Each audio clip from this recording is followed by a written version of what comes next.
Bienvenue dans les podcasts de l'Oasis à Morges.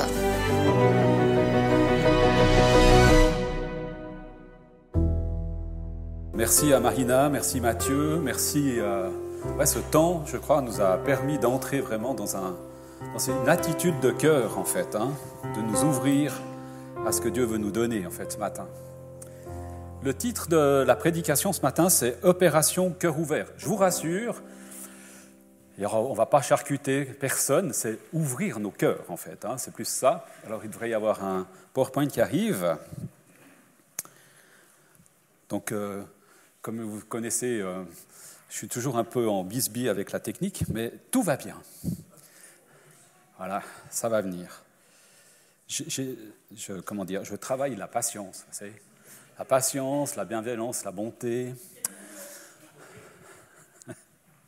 Je prie avec persévérance. Voilà.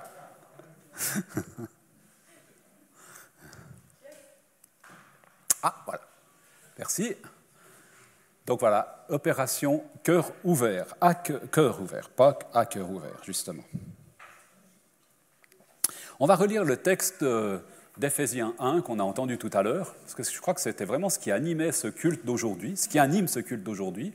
Et je vais le reprendre un tout petit peu plus haut à partir du verset 13, sauf erreur. Vous aussi, quand vous avez écouté sa parole, qui est la vérité, la bonne nouvelle qui vous a apporté le salut, vous avez mis votre foi en Christ. Alors Dieu a mis sa marque personnelle sur vous en vous donnant l'Esprit Saint promis, comme un échange.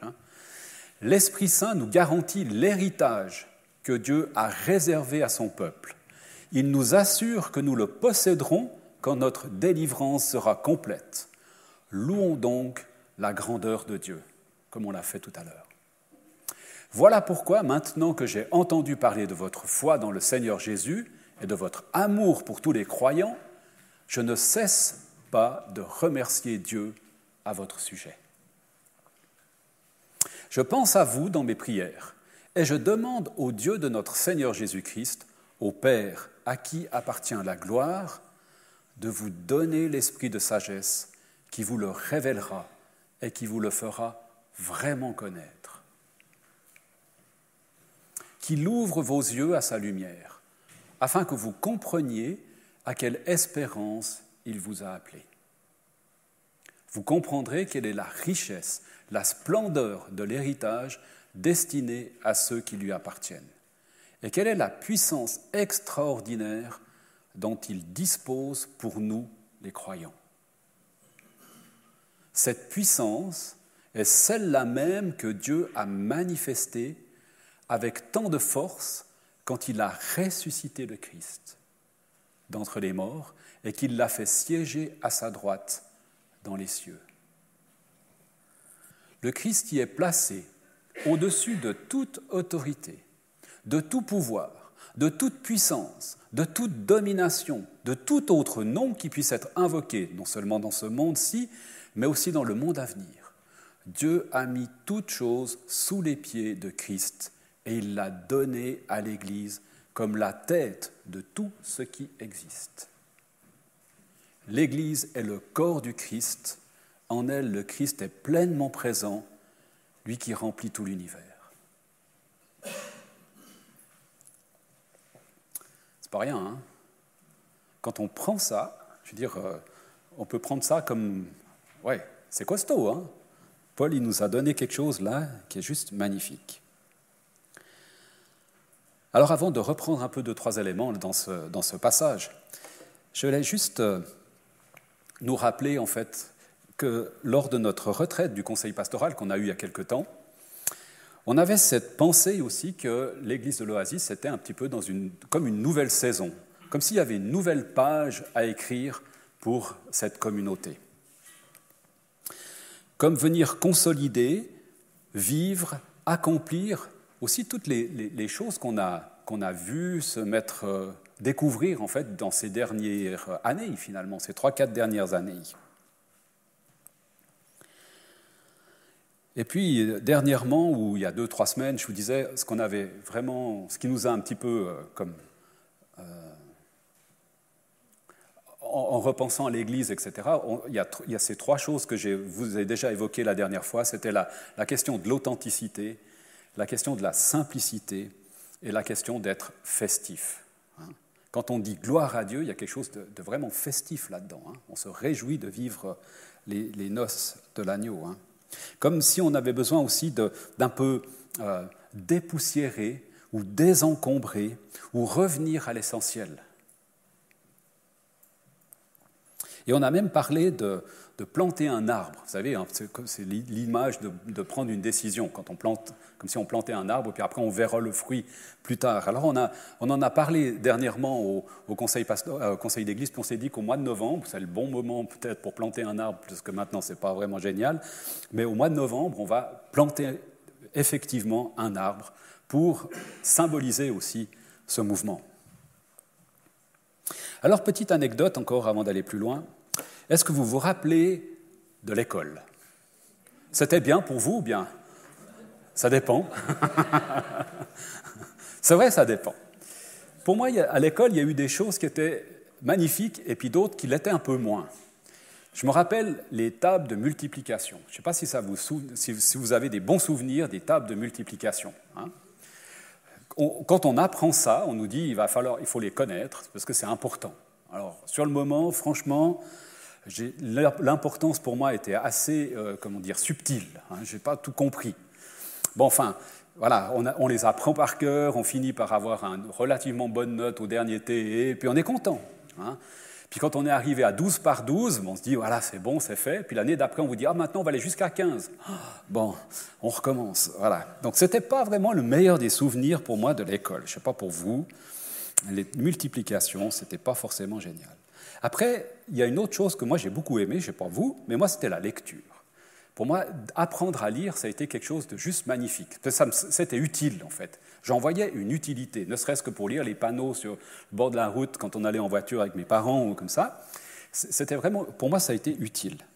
Alors, je me suis concentré là-dessus, j'ai appris à lire. Après, j'étais passionné par tout l'univers. Je ne sais pas si ça vous rappelle, c'était une encyclopédie. Maintenant, ce serait Wikipédia, peut-être. Mais j'ai passé des heures et des jours entiers dans tout l'univers. C'était nettement plus intéressant que l'école, je vous garantis. En tout cas pour moi. Voilà. Donc il y a des choses, des fois, qui sont très utiles, puis d'autres, on ne le voit pas vraiment. Les livrets, ça m'a rendu service peut-être un petit peu plus tard. Voilà. Et puis, je me suis dit, ça fait bientôt 40 ans que je suis chrétien, enfin que je vais donner ma vie à Christ. Comme ça, vous avez un peu une idée, vers 25 ans. Donc ça, je vous dis pas rien de plus. Voilà. Et puis, je me suis dit, j'étais assez fidèle au culte. Je me dis, j'ai dû faire une 30aine de cultes par année, je pense, en gros. Fois 40, donc c'est un peu les livrets, 3 fois 4, 12, avec 2 zéros derrière. J'ai à peu près entendu 1200 prédications. Je ne sais pas vous, si vous faites la multiplication aussi de vos nombres d'années, fois 30 en gros, combien vous avez entendu de prédications? Un grand nombre. Laquelle a vraiment été, ou lesquels ont vraiment été des moments clés qu'on peut dire, ça a vraiment marqué quelque chose dans ma vie. Moi, j'ai essayé de m'en rappeler, franchement, honnêtement. Bon, voilà. Mais des fois, c'est comme arroser quelque chose, en fait. On n'a pas l'impression que ça produit quelque chose, mais petit à petit, on entend des choses, ça nous travaille dans nos cœurs, l'esprit aussi agit, et puis ça produit quelque chose. Simplement, on n'arrive pas à dire « c'était ce moment-là », en fait. C'est comme il y a des gens, ils se convertissent, ils savent exactement le jour et l'heure, puis d'autres, on n'arrive jamais vraiment à dire à quel moment c'était. Mais voilà, c'est pour ça qu'il y a le baptême, d'ailleurs. Il y a et dans ce texte, il y a aussi comme des étapes. Je ne sais pas si vous avez fait attention à ce texte, mais il est dit, vous avez écouté, vous avez entendu, vous avez cru, vous avez reçu l'Esprit. Il y a comme une étape là, qui s'est passée. Ils étaient bons pour les livrets, quoi. Et puis, à partir de là, tout d'un coup, Paul, il dit, mais à partir de ce moment-là, moi, je prie pour vous comme pour une étape supplémentaire, comme quelque chose de différent ou de plus, ou qui va nous amener plus loin. Il demande la sagesse de connaître vraiment Jésus-Christ, d'être comme illuminé, de comprendre, d'avoir dans notre cœur, en fait. Enfin, je vais revenir là-dessus un petit peu après, comme une révélation de l'espérance qui est la nôtre. Il me semble qu'il y a comme une étape dans laquelle Paul nous invite à entrer, supplémentaire, différente, autre que, entre guillemets, juste avoir cru et avoir la foi. Il me semble qu'il veut nous amener plus loin. Il veut nous faire entrer dans une dimension différente, relationnelle avec Jésus, que, je remets de nouveau les guillemets, juste. Et il y a un terme génial dans sans vouloir faire une étude biblique là-dessus, mais un terme juste génial dans ce passage, que certains ont traduit par cœur, d'autres ont traduit par illuminé, d'autres ils ont dit vraiment. Donc on sent que c'était compliqué à traduire en fait cette chose, à rendre. Il y en a qui n'ont même rien dit du tout, donc le terme, hop, on va le mettre de côté parce que c'est un peu compliqué, on ne sait pas quoi faire. Voilà. Mais ce terme, il parle de la pensée, il parle des yeux, il parle, c'est un peu philosophique, mais de comprendre quelle est la pensée d'un mot, d'une phrase ou d'une personne. Je ne sais pas si vous... comprendre la pensée d'une phrase, d'un mot, d'une personne. Voyez ? Le cœur de quelque chose. Et dans l'occurrence, connaître Jésus-Christ, Dieu, l'Esprit, par l'entier de ce que nous sommes. Et je trouve intéressant cette idée, ce n'est pas juste une connaissance, disons, intellectuelle, ce n'est pas juste des émotions, ce n'est pas juste je ne sais pas quoi, mais c'est vraiment une révélation dans notre être entier de qui est Christ et de l'espérance à laquelle il nous appelle. Et je me suis dit, là, mais il y a quelque chose qui me met en mouvement, en fait, dans cette découverte. Je peux être chrétien depuis 40 ans, assis sur ma chaise, de croire et d'avoir la foi, et puis là, tout d'un coup, Christ, il me dit, dans la prière de Paul, il nous invite à plus, en fait, à quelque chose de différent, à le connaître d'une autre manière. Alors ça n'efface pas le fait d'y croire, bien sûr. Alors qu'est-ce que ce texte m'apporte ? Moi j'ai dit d'abord, il y avait une sorte de simplicité. Ce n'était pas compliqué en fait. Tu crois et tu reçois l'Esprit. Ce n'est pas compliqué en fait. Ça reste simple. Après, je reprends le mot de l'authenticité, mais où est-ce que j'en suis aujourd'hui moi en fait ? Ou toi en fait ? Je nous pose la question. Est-ce que j'en suis à croire et avoir la foi ? Ou bien est-ce que j'en suis aussi peut-être à cette découverte de la profondeur de qui est Jésus, en fait, et de l'espérance à laquelle il m'appelle ? Ou bien est-ce que authentiquement je peux dire « Ah oui, moi j'en suis à croire et à avoir la foi, mais ça je ne connais pas encore ». Ou bien peut-être que ouais, même croire et puis avoir la foi, franchement, je ne suis pas sûr de... Moi, je pense que c'est important, vis-à-vis de nous-mêmes, vis-à-vis de Dieu, d'avoir cette authenticité. Où est-ce que j'en suis aujourd'hui ? Où est-ce que j'en suis aujourd'hui ? Et puis, le côté festif, voilà, c'est la grandeur, c'est la puissance, c'est la splendeur de Jésus. Dans ce texte, on pourra reprendre si vous voulez, ou bien vous pouvez le lire vous-même. Il y a quelque chose de juste magnifique. Donc ce simple, authentique et festif, il me semble tout à fait adapté, non seulement à ce texte, mais à notre vie de disciple, en fait.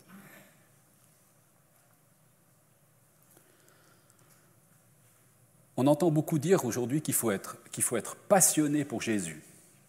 Je l'ai moi-même dit aussi souvent, plusieurs fois en tout cas, et je suis tout à fait d'accord avec ça, avec un petit « mais ». Parce que moi je me dis, qu'est-ce qui passionne Jésus ? Non, ce n'est pas les tomates, ce n'est pas c'est pas les légumes. Mais je ne savais pas comment représenter. C'est compliqué de représenter des gens. Enfin voilà, je ne voulais pas non plus être dans un schéma trop... Voilà. Donc j'ai mis des fruits, c'est plus simple. Mais la passion de Jésus, finalement, c'est les humains.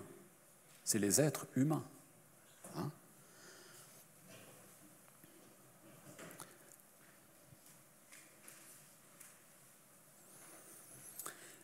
Et si nous, on se passionne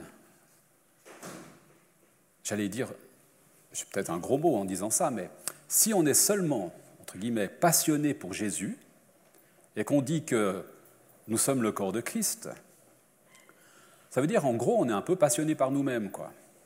Ça serait un limite narcissique, quoi. Voyez ? On se passionne pour Jésus. On se passionne pour le corps de Christ qui est nous, en fait. Lui, il est la tête, je suis d'accord. J'avais plutôt envie qu'on se réoriente un petit peu, qu'on se passionne pour ce qui passionne Jésus. Voyez le changement de cap un peu. Plutôt que se passionner pour quelque chose, j'allais dire, ben c'est bien, hein, se passionner pour Jésus et Dieu et tout, je pense que c'est juste. Mais je pense qu'il ne faut pas s'arrêter là. Je pense qu'il faut se passionner pour ce qui passionne vraiment Jésus.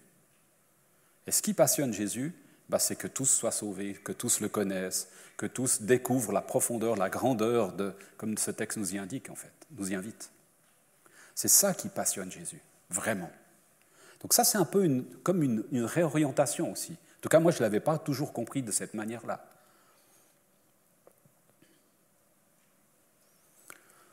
Nous sommes le corps de Christ. J'avais trouvé plein de petites vidéos, vous savez, avec des animations. Il y avait le cœur qui bat, il y avait les bras qui bougent, c'était juste joli. Et puis quand je l'ai mis sur l'ordinateur ici, je vous dis, il m'en veut ce truc, je pense qu'on va le changer bientôt. Non, ça ne marchait pas. Donc j'ai enlevé, et j'ai juste mis « Nous sommes le corps de Christ », mais c'était quand même plus joli avec les petites animations, ça aurait été un peu plus sympa. Mais voilà, nous sommes le corps de Christ. Jésus est la tête, en fait, et nous sommes appelés à être passionnés par ce qui passionne Jésus. Je crois que si on peut retenir une seule chose aujourd'hui, c'est peut-être ça, en fait, hein, être passionné pour ce qui passionne Jésus. Alors j'allais dire, mais quel arbre est-ce que tu as envie de planter aujourd'hui ? Quelle décision, quelle envie, quelle aspiration tu as envie de poser maintenant comme ça, comme planter dans ta vie qui va produire un fruit ? Par rapport à ce texte, par rapport à ce qu'on a entendu dans la louange, par rapport à d'autres choses peut-être, par rapport à l'appel que Dieu pose sur ta vie, ça a été dit aussi dans ce texte, hein, par rapport à l'appel que Dieu pose dans ta vie. Peut-être qu'à un moment donné, on a besoin de s'arrêter et puis de dire, voilà, moi j'ai ça à cœur dans ma vie, et puis j'aimerais le mettre en terre maintenant pour qu'il puisse produire un fruit. Ça ne va peut-être pas être demain matin, ça va peut-être prendre un petit peu de temps pour que ça pousse, mais à un moment donné, il faut qu'on se laisse des fois des espaces pour dire maintenant j'aimerais planter ça en terre. Ça peut être juste de croire, d'avoir la foi et de recevoir l'Esprit de Dieu. Ça peut être connaître Jésus par la révélation qu'il veut nous en faire, par l'Esprit Saint. Ça peut être de découvrir la puissance et la splendeur de l'héritage qu'il veut nous donner en Jésus-Christ. Ça peut se laisser être passionné pour ce qui passionne Jésus. Ça peut être quelque chose en lien avec l'appel que Dieu a posé sur ta vie. Santé. Quelle est la chose que tu désires planter en terre aujourd'hui ?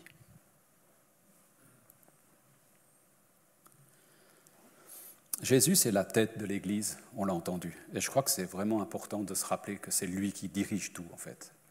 Que le corps de Christ, nous, en tant que corps de Christ, c'est lui qui nous dirige. Et il nous invite à cette opération cœur ouvert, à nous ouvrir à ce qu'il veut vraiment nous donner, à nous ouvrir à ce qu'il veut, à la manière dont il veut nous le faire connaître, ou se faire connaître à nous. Enfin, vous comprenez ce que j'ai voulu dire, je pense. Alors oui, c'est ouvrir nos cœurs, bien sûr, c'est ouvrir nos esprits, mais c'est nous ouvrir tout entier comme on est, en fait, à ce qu'il veut, lui, nous donner et nous faire découvrir. Et je dirais, presque en termes de conclusion, mais laissons l'Esprit nous faire véritablement connaître entièrement, par tous nos sens, qui est Jésus et quelles sont ses passions et quels sont peut-être l'appel ou les appels qu'il a posés sur nos vies. À quoi il nous appelle ? On n'est pas tous un pied, on n'est pas tous une main, une dent ou un cœur. On a chacun un rôle différent à jouer dans ce corps. Mais ce qui nous appelle, c'est simplement le vivre, quoi, concrètement. Alors pour conclure et terminer ce moment, j'aimerais juste reprendre le petit passage qu'il y a dans ce texte, qui est la prière de Paul, en fait. Hein. Et quand il dit qu'il fait tout nuit, non, je la lirai, c'est pas grave. Je demande au Dieu de notre Seigneur Jésus-Christ, au Père, à qui appartient la gloire, de vous donner l'esprit de sagesse, qui vous le révélera et qui vous le fera vraiment connaître, qu'il ouvre vos yeux à sa lumière, afin que vous compreniez à quelle espérance il vous a appelé. Vous comprendrez quelle est la richesse et la splendeur de l'héritage destiné à ceux qui lui appartiennent, et quelle est la puissance extraordinaire dont il dispose pour nous les croyants. Cette puissance est celle-là même que Dieu a manifestée avec tant de force quand il a ressuscité le Christ d'entre les morts et qu'il l'a fait siéger à sa droite dans les lieux célestes. Et on va avoir un temps de Sainte Seine tout à l'heure, on va pouvoir aussi se réapproprier cette dimension-là. Seigneur, je te remercie, je te loue, je te bénis pour ce texte qui est tellement riche et qui nous invite à comme une étape différente avec toi. Je te prie que nos cœurs soient touchés par ta parole, parce que je crois que c'est la parole qui produit quelque chose en nous, vient comme la planter en nous, dans nos cœurs, dans nos pensées, dans notre être le plus profond, pour qu'elle produise le fruit que tu désires qu'il produise dans nos vies.